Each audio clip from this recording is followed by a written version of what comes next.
Antes de comenzar este relato, pido un favor sencillo pero importante. Diga en los comentarios desde dónde está viendo. Y si este tipo de historia le toca de alguna forma, deje su like y suscríbase. No para alimentar estadísticas, sino porque lo que voy a contar quizás necesite ser escuchado por más personas. A veces, la única forma de impedir que algo se repita es hacer que no sea olvidado. Mi nombre es Abel Hernández, tengo 75 años y por 40 de ellos fui párroco de San Miguel de los Remedios, un pueblo escondido entre las piedras áridas de Zacatecas. Hoy, sentado en mi cuarto con olor a incienso antiguo y madera húmeda, grabo este testimonio como un hombre que no quiere morir en silencio. En 1983 tenía apenas 34 años y acababa de ser ordenado sacerdote.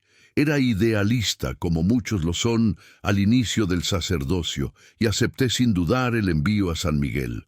El pueblo no figuraba en mapas turísticos ni se mencionaba en los seminarios, pero la diócesis decía que la gente de allí tenía fe verdadera, pura como el agua de los ojos.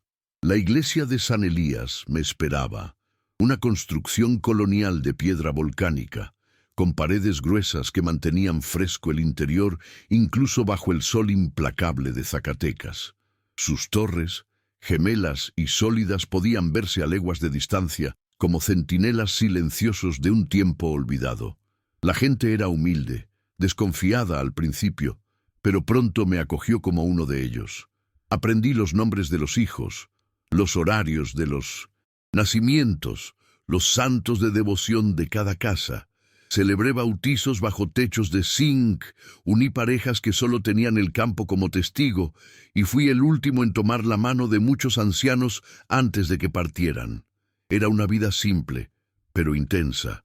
Allí el tiempo no corría, se asentaba, y yo creía, con corazón puro, que estaba cumpliendo el llamado de Dios, en un lugar donde cada gesto tenía valor. Por casi 4 décadas viví en armonía con el ciclo de las estaciones y con las oraciones del pueblo. Cada mañana abría las puertas de la iglesia a las 6 en punto, incluso cuando las manos dolían de frío o el cuerpo pesaba. Encendía las velas, arreglaba los ornamentos y me arrodillaba ante el altar mayor, donde reposaba un crucifijo de madera oscura, tallado a mano, que muchos decían tenía más de 300 años. La misa de las 7 a.m. era sagrada. No importaba si venían 10 o 100, la liturgia se cumplía, y mi fe también. Pero en septiembre de 2021, todo cambió. Pequeñas grietas comenzaron a aparecer en el piso de piedra frente al altar. Al principio pensé que era el tiempo cobrando su precio. Al fin y al cabo, el templo tenía siglos de historia. Pero las filtraciones se intensificaron y un equipo de restauración fue enviado por la Secretaría de Cultura. Recuerdo bien el día en que llegó David Salinas, con sus lentes empañados y una manera contenida de quien ve más de lo que dice. Era el arqueólogo jefe, y con él vinieron excavadores, ingenieros, 2 drones y un silencio técnico que molestaba más que cualquier ruido. El altar fue removido temporalmente y comenzaron las excavaciones. Los primeros días solo revelaron escombros y raíces secas, pero al 5.º día, al retirar una losa de basalto, encontraron surcos en el suelo. No eran grietas naturales, sino líneas rectas y curvas que formaban símbolos grabados con precisión casi quirúrgica. Salinas me llamó con urgencia, y al arrodillarme sobre esa tierra expuesta, sentí un escalofrío que no venía del viento. La piedra parecía latir, como si guardara algo que no quería ser nombrado, y allí, por primera vez, algo dentro de mí se quebró. Los trabajadores cavaron horas en silencio, como si algo ahí impidiera cualquier charla. Cuando la primera estructura surgió bajo la tierra batida, el propio Salinas pareció perder el aliento. Era un anillo de piedras oscuras, perfectamente alineadas, formando un círculo de unos 5 metros de diámetro.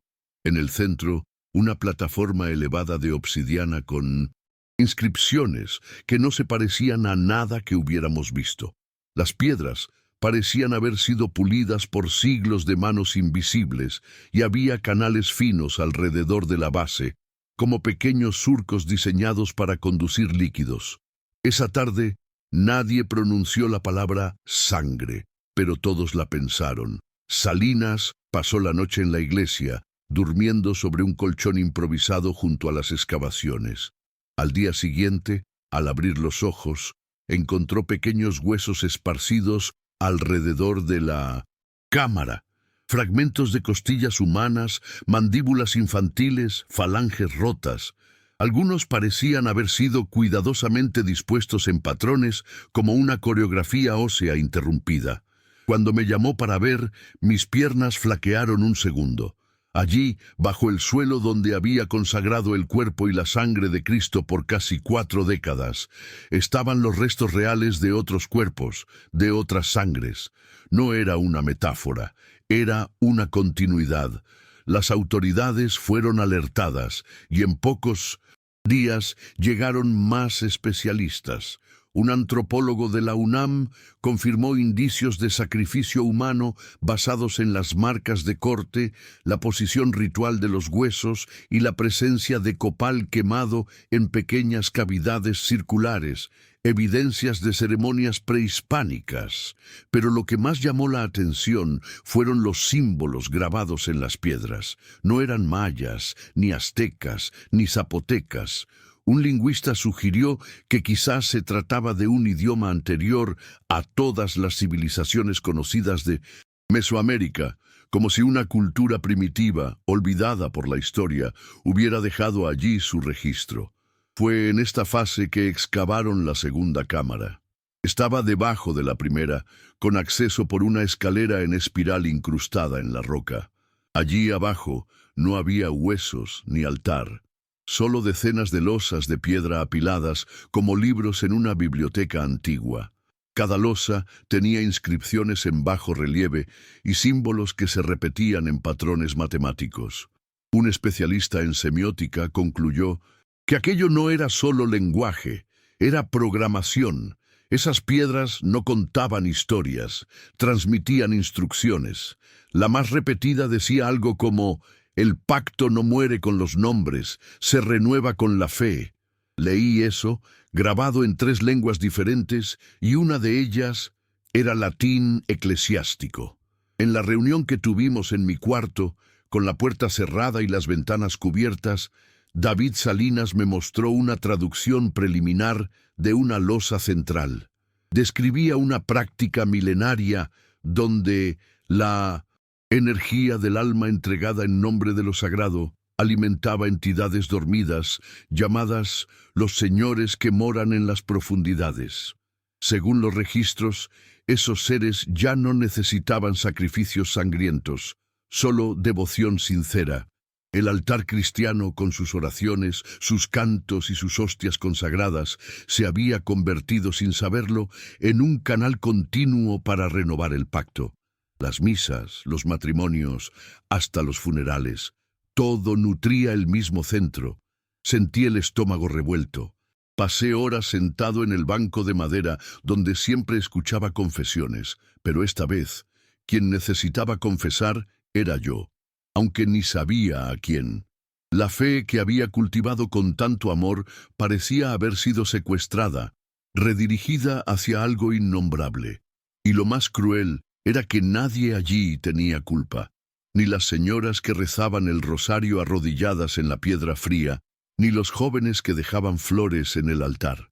Todos, incluso yo, habíamos sido piezas inocentes en un engranaje antiguo, disfrazado de santidad. Aquella noche, por primera vez en 37 años, dormí sin hacer la última oración, porque ya no sabía para quién iría.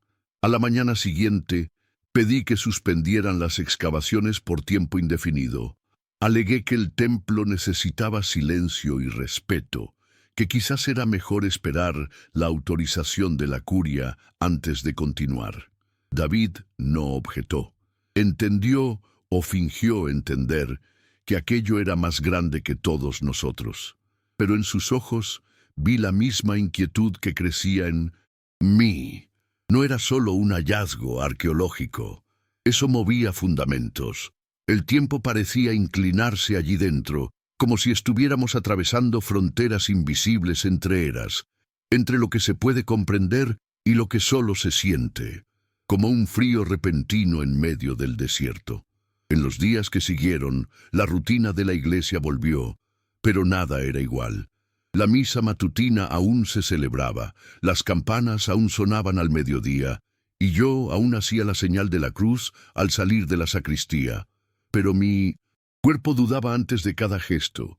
Miraba el altar como si tuviera ojos, y a veces sentía que de verdad me observaba. No había más paz. Hasta las flores marchitaban más rápido.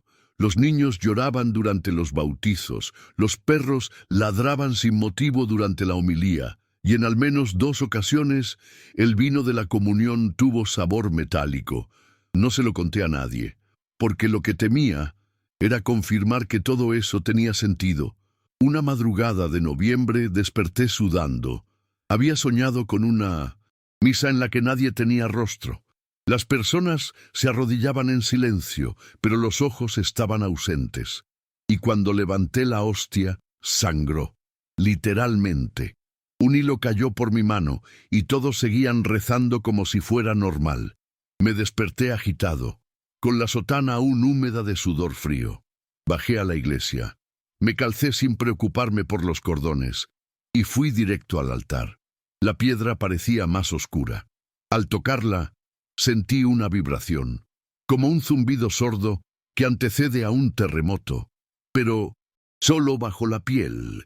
Estuve tentado a abandonar todo, salir en medio de la noche, dejar una carta, nunca más mirar atrás. Pero había algo más fuerte que el miedo, la responsabilidad. Conocía cada rostro de aquel pueblo, sabía quién había perdido hijos, quién vivía solo, quién todavía creía que la misa del domingo era su único consuelo. ¿Cómo podría dejarlos rezando sobre una boca abierta a algo que nadie comprendía? Entonces tomé la decisión más dolorosa de mi vida: mentir. Falsifiqué los informes de la excavación, escribiendo que no había nada significativo bajo el suelo. Pedí a Salinas que hiciera lo mismo, y él aceptó. Pero nunca me volvió a mirar a los ojos después de eso. Sellé la entrada de la cámara con cemento y bendición. Sí, hice cuestión de rezar mientras se vertía el concreto, aunque ya no supiera si esas palabras tenían algún poder. Pedí que sellaran todo con piedras del propio altar original, como intentando engañar a las entidades con su propia memoria. Y, por fuera, levantamos de nuevo el altar con madera nueva, mármol donado y oro de donaciones antiguas. A los ojos del pueblo, todo había vuelto a la normalidad, pero dentro de mí algo se derrumbaba, porque sabía que las piedras allá abajo seguían ahí, esperando. Fue cuando encontré una losa que había sido separada del resto. Estaba agrietada, como si hubiera sido rota por rabia o desesperación, y escondida detrás de una pila de libros en mi propio cuarto. No sé quién la puso ahí. Quizás David, quizás otro, sacerdote antes que yo.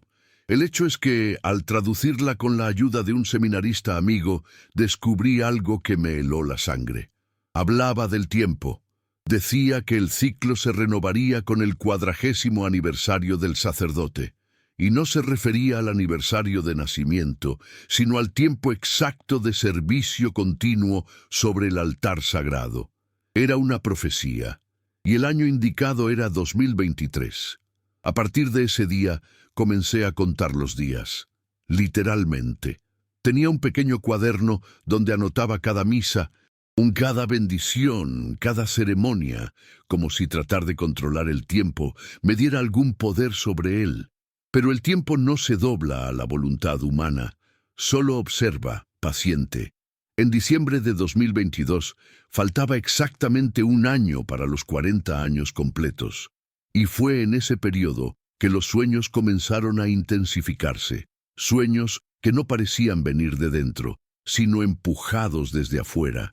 Eran como mensajes comprimidos que mi inconsciente intentaba decodificar sin éxito.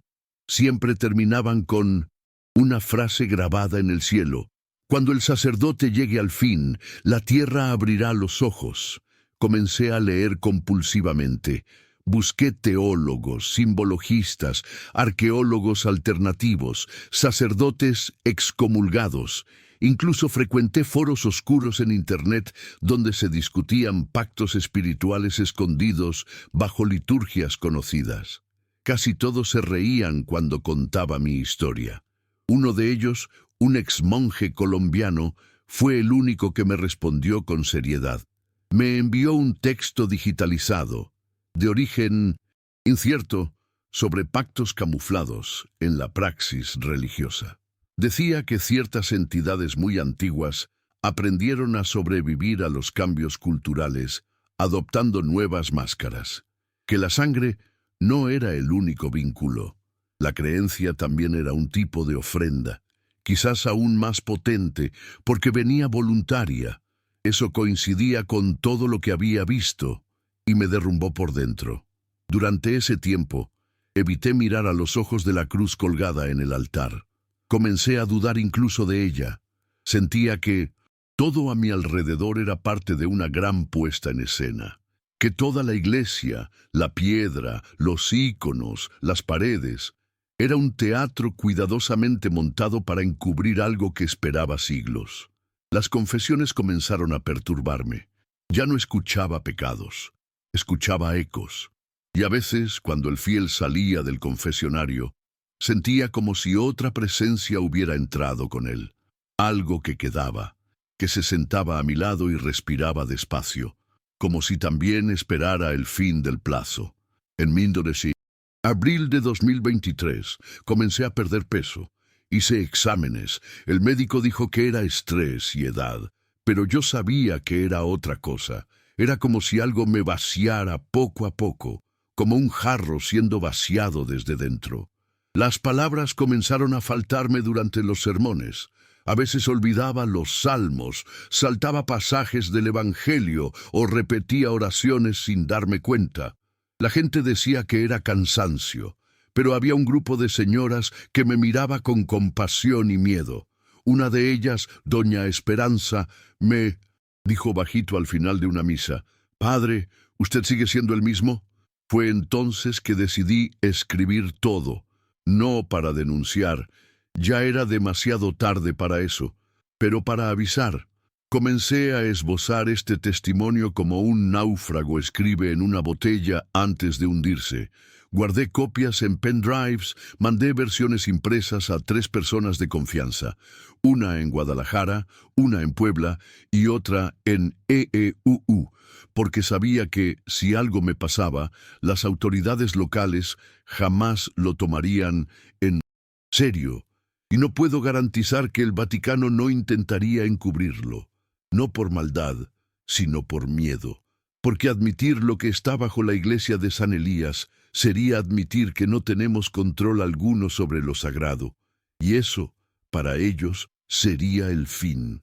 A finales de septiembre, con el aniversario acercándose, comencé a percibir cosas que no estaban ahí, o quizás estaban y yo nunca las había visto.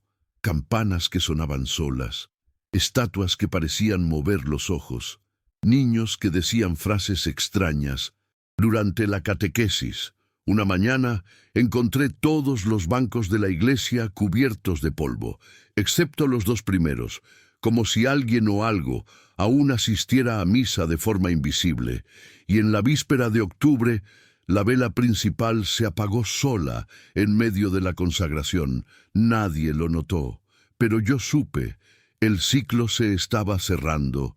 Octubre fue un mes silencioso, no en sonido, sino en significado. Las palabras perdían fuerza, como si el lenguaje fuera insuficiente para lo que se acercaba.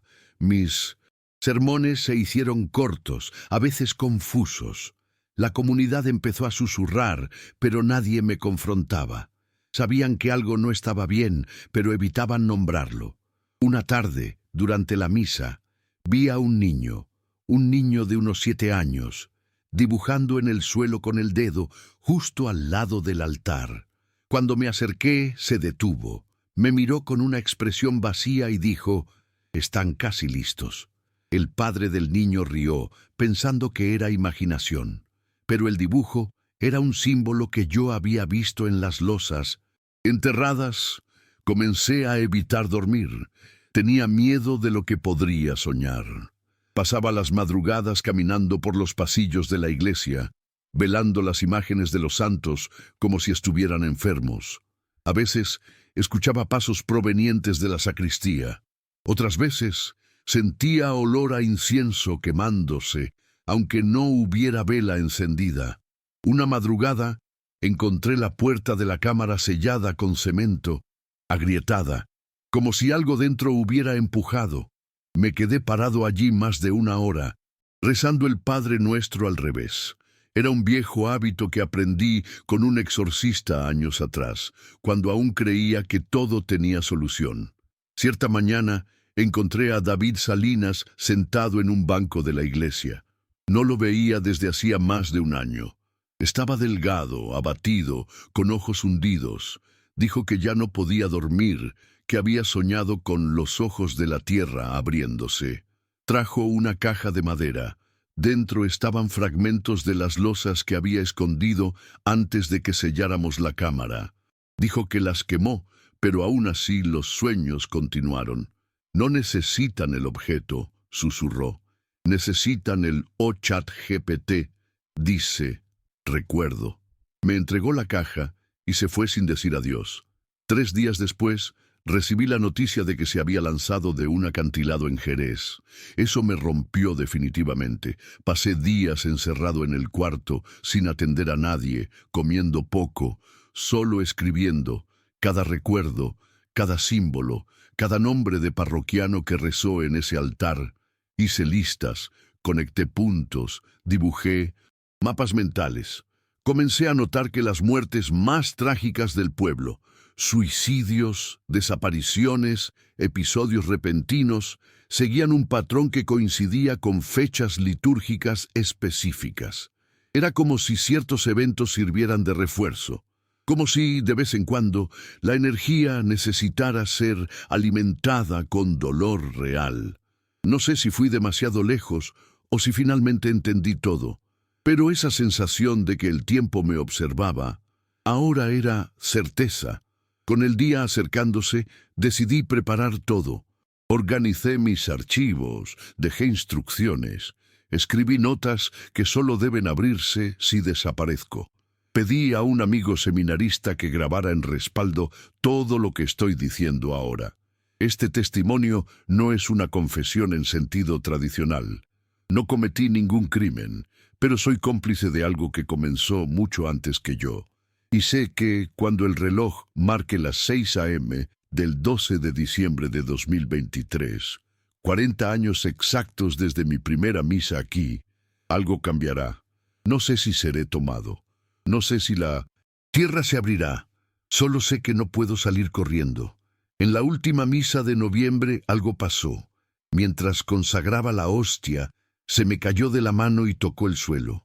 El sonido que hizo al caer fue profundo, no seco ni metálico. Era como si hubiera caído sobre un espacio hueco bajo la tierra. Algunos fieles lo notaron y fruncieron el ceño. Yo, por dentro, ya sabía. El velo se estaba afinando. La membrana entre 2 mundos, entre lo visible y lo impensable, estaba a punto de ceder. Cada día, el altar me parecía menos un lugar de oración y más una tapa mal cerrada sobre un pozo muy antiguo. La primera semana de diciembre comencé a ver figuras con más frecuencia, no sombras comunes, de esas que bailan con la luz de las velas. Eran presencias, siluetas que se movían entre los bancos, en lo alto del coro, detrás de la puerta del confesionario. Una noche, durante la adoración al Santísimo, vi una figura arrodillada sola en un rincón de la iglesia. Pensé que era alguien del pueblo, pero al acercarme vi que los pies estaban al revés, los talones hacia adelante. Cuando parpadeé, la figura había desaparecido. Respiré hondo, volví al altar y seguí rezando, aunque con la voz temblorosa, porque en el fondo sabía, ya estaban entre nosotros. El día 10 recibí una carta sin remitente, escrita a mano, con letra inestable, decía: «Tú eres la llave, Abel. Siempre lo fuiste. La sangre era metáfora. El amor sincero que entregaste a este altar, día tras día, era el vínculo más puro. Gracias por mantenerlos vivos». No la firmé, pero quemé la carta enseguida.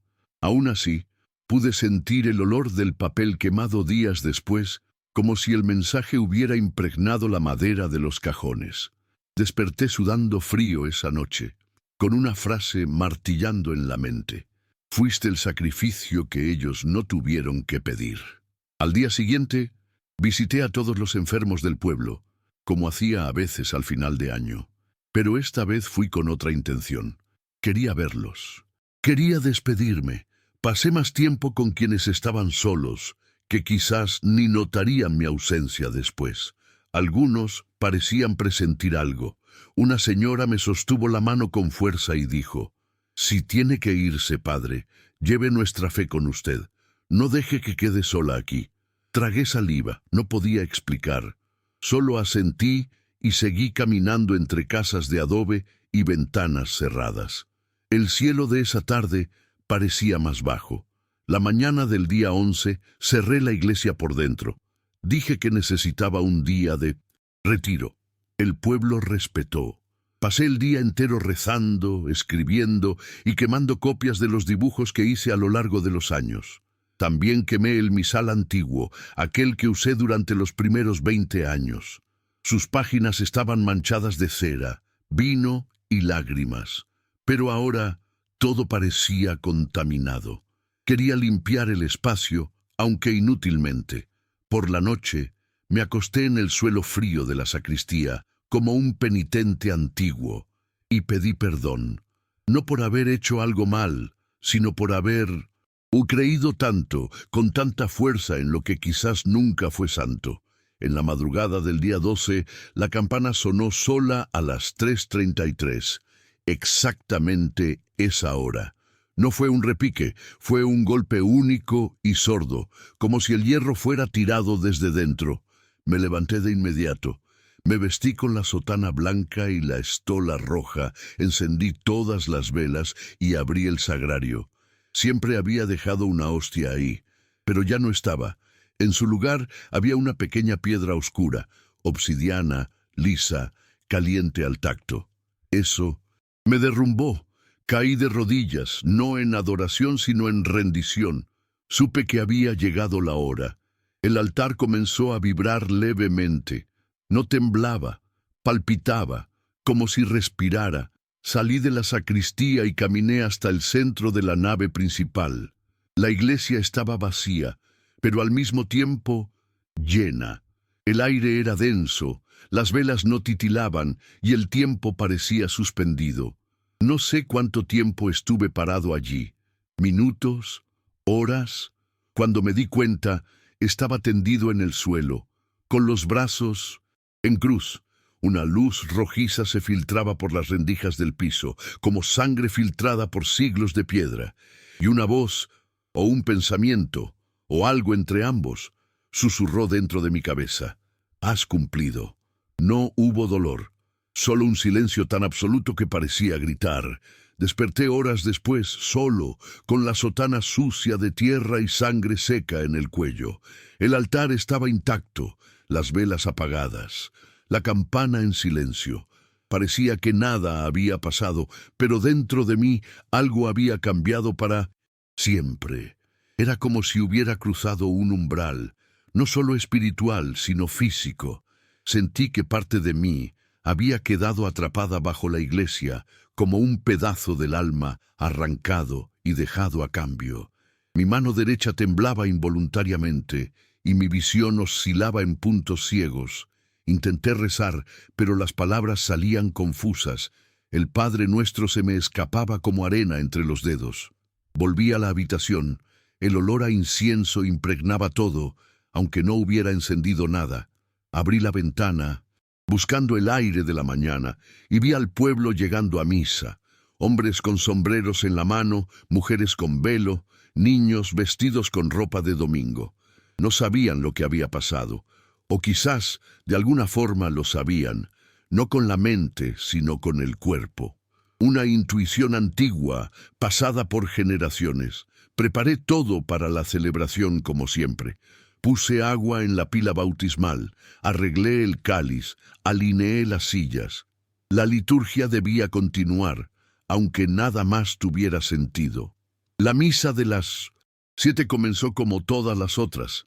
Dije, «El Señor esté con ustedes», y respondieron, pero el eco tardó más en regresar, como si las paredes absorbieran las palabras. En la homilía dudé. Ya no sabía qué predicar. Hablé sobre el silencio, sobre las cosas que no pueden ser dichas, y nadie cuestionó. Algunas señoras lloraron. Un hombre cruzó los brazos con fuerza, como si intentara protegerse. Había algo en los ojos de la gente, no miedo, sino una tristeza profunda, resignada, como quien ya sabe, pero elige seguir viviendo así. Los días siguientes no pasó nada extraordinario, y eso fue lo más inquietante. Esperaba señales, cambios visibles, alguna catástrofe, pero el mundo siguió. Los pájaros aún cantaban, el pan aún se horneaba en el horno de Doña Licha, las campanas aún tocaban al mediodía. Pero dentro de la iglesia el aire estaba diferente, más denso. Las paredes parecían observar, y los sueños volvieron, ya no como advertencia, sino como registro.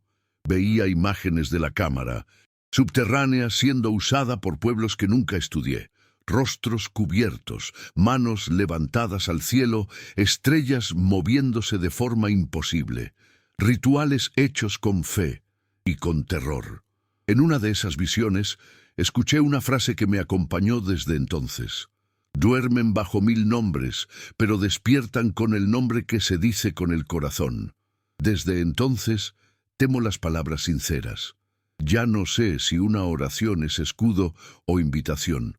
Me volví cauteloso con lo que pienso, porque de alguna forma ellos escuchan, y quizás a lo largo de los años aprendieron a alimentarse de la fe del mismo modo que un río aprende a seguir los contornos de la tierra. No les importa el nombre del Dios, solo la entrega. La pureza de la creencia es lo que los fortalece. Y eso cambia todo. Decidí escribir una última carta al Vaticano. No como denuncia formal, sino como relato. Describí todo. Las excavaciones, los símbolos, los sueños, los efectos. Pedí que nunca enviaran otro sacerdote a San Miguel de los Remedios.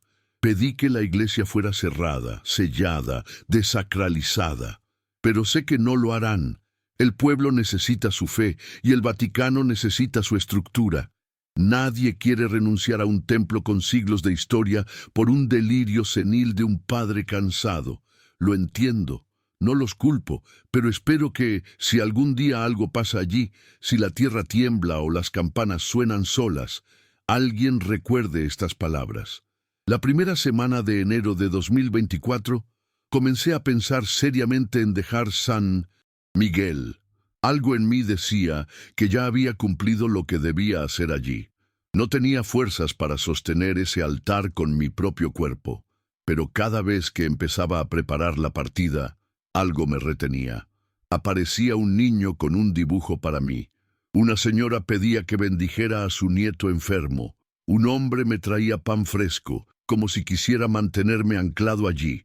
Era como si la misma comunidad, consciente o no, supiera que mi presencia aún sostenía algo en el subsuelo, y que, si me iba, el sello quizás se rompiera. Fue entonces que noté un patrón nuevo. Durante las confesiones, la gente hablaba más de sueños que de pecados. Una mujer me contó que soñó con una puerta de piedra que lloraba. Un joven dijo que vio un niño con ojos de estrella en su cuarto. Una adolescente lloró al decir que, en su sueño, el altar de la iglesia tenía latidos de corazón. Esas visiones no venían de mí, venían de ellos. Era como si la vibración del lugar se estuviera extendiendo entre las personas, diluyendo la barrera entre lo consciente y lo arcaico. Y cuanto más inocente era la persona, más sensible a esas manifestaciones. Comencé a mapear los sueños de la comunidad. Tomaba notas escondidas, preguntaba casualmente durante visitas. En 2 semanas noté que la mayoría de los relatos se concentraban alrededor de fechas litúrgicas, especialmente las ligadas a la resurrección, al martirio y a la revelación. Era como si el lenguaje simbólico de la fe cristiana sirviera de molde para que algo mucho más antiguo se expresara. Las entidades bajo la iglesia, si aún dormían, ahora susurraban y usaban los sueños de las personas más frágiles como megáfono. No era posesión ni histeria colectiva, era más sutil, como una niebla que se infiltra poco a poco en los pulmones. Una mañana, al abrir el sagrario, encontré dentro un pequeño frasco de barro. Era rústico, mal modelado, y exhalaba un olor agridulce como una mezcla de sangre seca y pétalos de cempasúchil. No entendí cómo había llegado allí. Nadie más tenía acceso al sagrario. Cuando lo abrí, el líquido en su interior parecía latir, como si tuviera vida. Lo tiré con las manos temblorosas, pero el olor permaneció en la sacristía por días. Sentí una certeza absurda. Eso era una ofrenda de vuelta, como si el ciclo hubiera sido interrumpido temporalmente, y ahora algo del otro lado intentara renegociar los términos. Fue entonces que decidí dejar de celebrar misas. Oficialmente, dije que tenía problemas de salud, lo cual no era mentira. Mis latidos eran irregulares, la vista borrosa y el cuerpo débil. Pero la verdad es que ya no podía subir al altar. El suelo parecía tirar de mis pies. A cada paso hacia el púlpito sentía como si caminara sobre una piel viva. Uno de los acólitos, Miguelito, me preguntó: «Padre, ¿por qué ya no sonríe cuando levanta el cáliz?». Tragué saliva. No supe cómo explicar a un niño de 10 años que el cáliz que levanté por décadas ahora me recordaba una ofrenda hecha por error. Sin las misas, la iglesia se vació poco a poco. Algunos fueron a parroquias vecinas, otros se quedaron en casa. Pero curiosamente, nadie se quejó. Era como si un duelo colectivo silencioso se hubiera instalado. Las puertas seguían abiertas para oración individual. A veces entraba alguien, se arrodillaba y salía en minutos. Pero cada vez que alguien se arrodillaba ante el altar, sentía una incomodidad en el estómago, como si esa postura, esa entrega tan sincera, encendiera algo allá abajo. Empecé a quedarme en la puerta, discretamente observando. Un día, una joven hizo la señal de la cruz y al terminar susurró: «Sé que ellos están ahí», y se fue sin mirarme a los ojos. Pocos días después de ese episodio, recibí la visita de un hombre desconocido. Llegó al atardecer, conduciendo un coche viejo y cubierto de polvo. No se presentó con nombre, solo dijo que era investigador independiente de culturas prohibidas. Pidió entrar, pero me negué. Entonces sacó del bolsillo una pequeña cruz de piedra oscura, idéntica a una que había visto grabada en las losas del subsuelo. «¿Aún cree que todo esto es sobre fe?», preguntó, sin arrogancia, pero con una certeza que me heló la espalda. Antes de irse, dejó un sobre sellado. Dentro había solo una frase escrita a mano: «No duermen, padre, solo escuchan». Quemé el papel allí mismo, en el patio de la iglesia, y volví a cerrar las puertas con una terrible sensación de exposición. Comencé a sospechar que otras personas sabían. No solo ese hombre, sino quizás gente del alto clero, historiadores marginados, religiosos que desaparecieron del mapa. Era como si hubiera una red subterránea de personas que, por distintos caminos, habían tocado ese mismo hilo invisible. La persistencia de una fuerza antigua que sobrevive dentro de la propia estructura de la fe. Una noche, abrí un viejo baúl de madera guardado en el sótano de la iglesia. Entre mantos gastados y misales polvorientos, encontré un cuaderno con caligrafía firme y antigua, firmado por un sacerdote de 1911.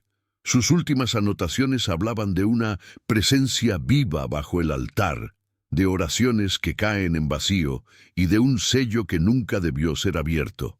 Pasé horas leyendo ese diario, tomado por una mezcla de miedo y alivio. No era el primero, y quizás no fuera el último.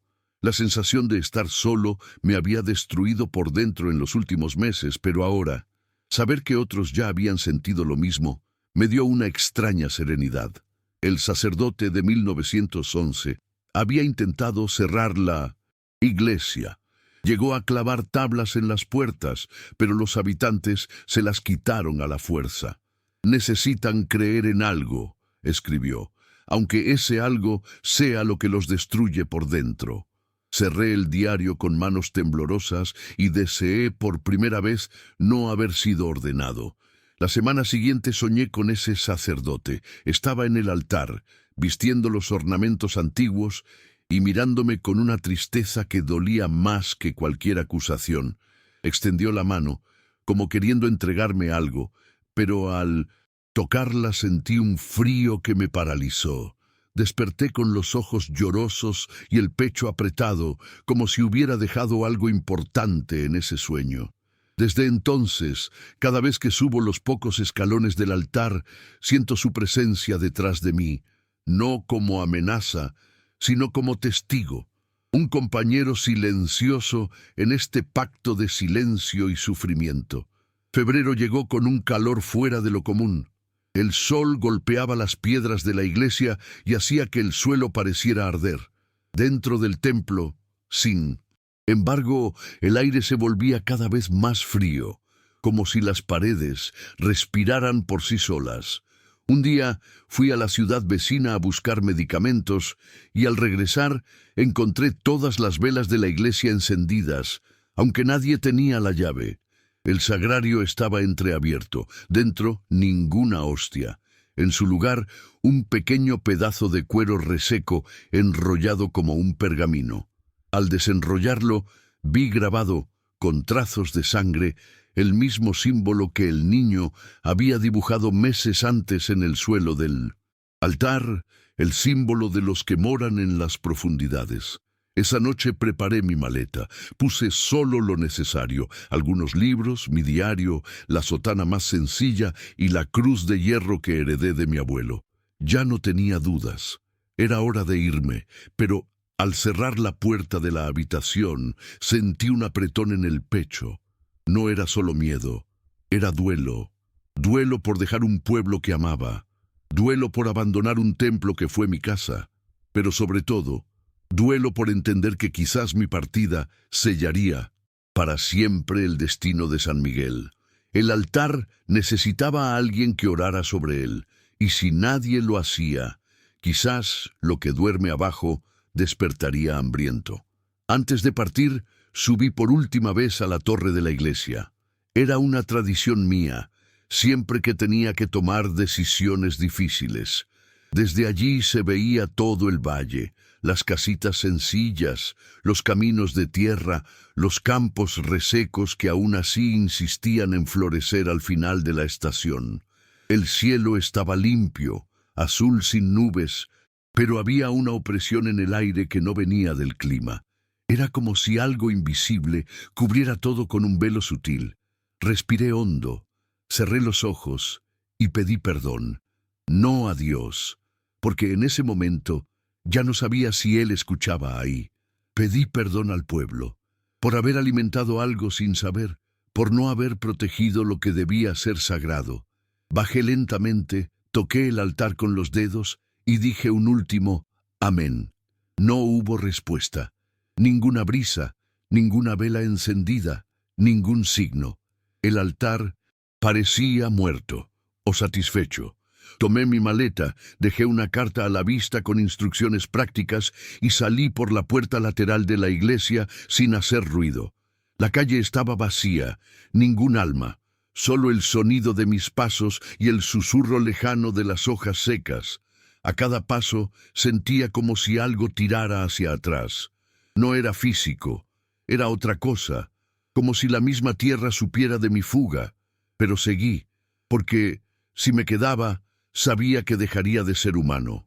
Caminé hasta la carretera, pedí aventón a un camionero que iba hacia Aguascalientes. En el espejo retrovisor vi la silueta de la iglesia alejarse hasta desaparecer. No lloré.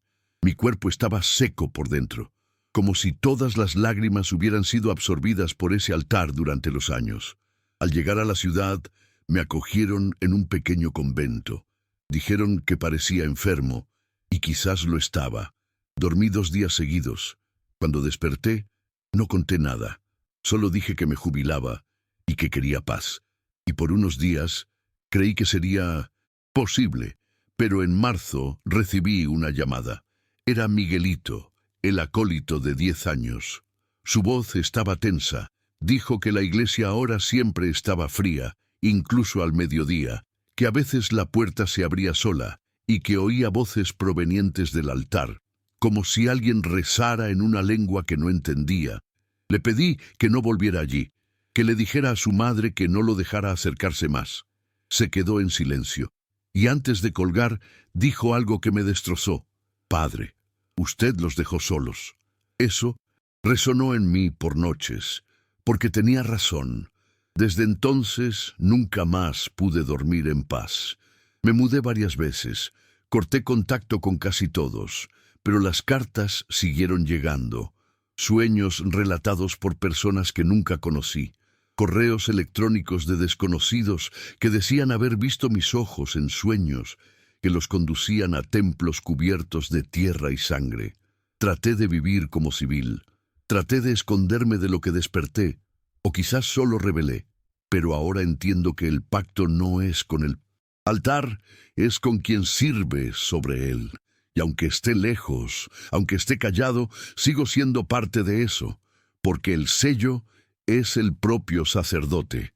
Hoy escribo este testimonio no por miedo. Ya pasé esa etapa. Escribo porque la culpa cambia de forma. Al principio quema, luego calla, y al final simplemente permanece. Si está leyendo esto, tal vez ya sienta el llamado.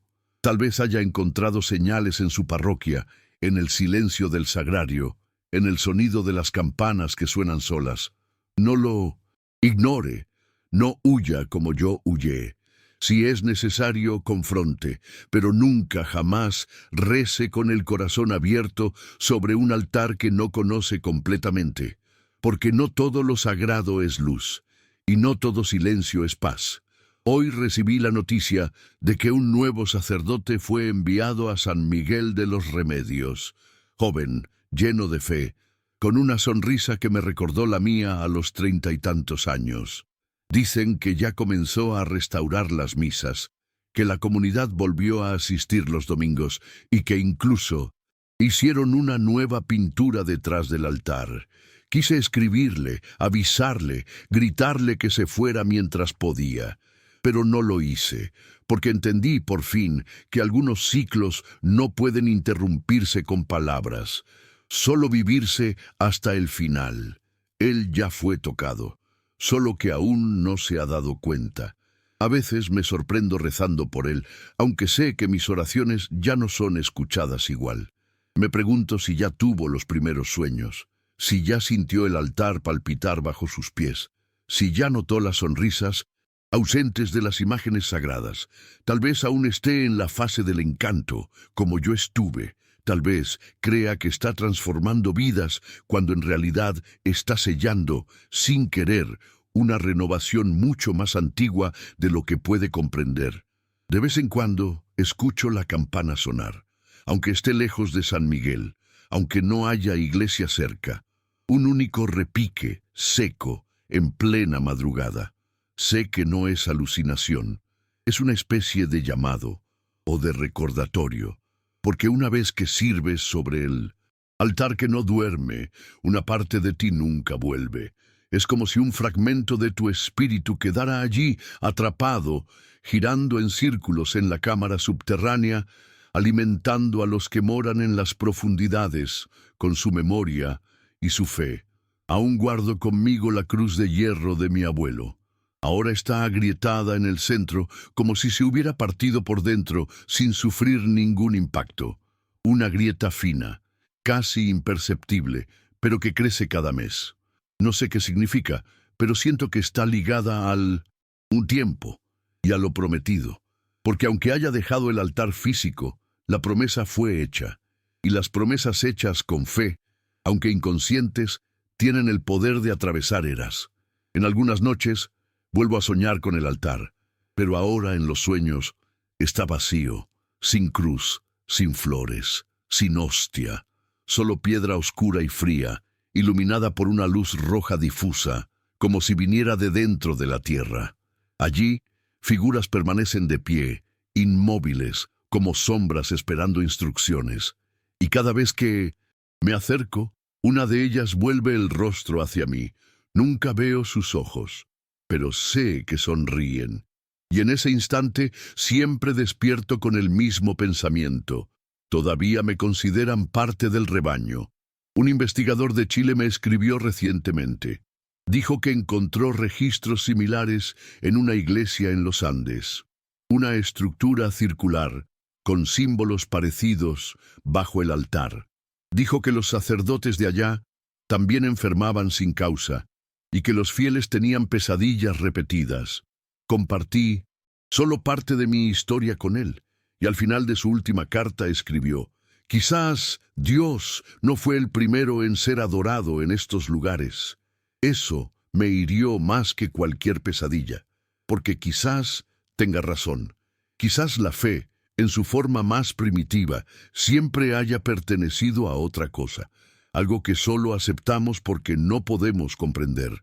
En mis últimos exámenes, los médicos dijeron que mi corazón está debilitándose. Dijeron que tengo un año más, quizás menos. A veces pienso en volver, no para reabrir heridas, sino para ver con mis propios ojos lo que quedó. Quizás, en el fondo, aún deseo confirmación. O quizás deseo el fin, un desenlace, porque vivir con esta memoria es como cargar un relicario que quema el pecho por dentro. Pero sé que si piso de nuevo ese suelo, no salgo más. Si ha llegado hasta aquí, espero que haya leído con el corazón atento.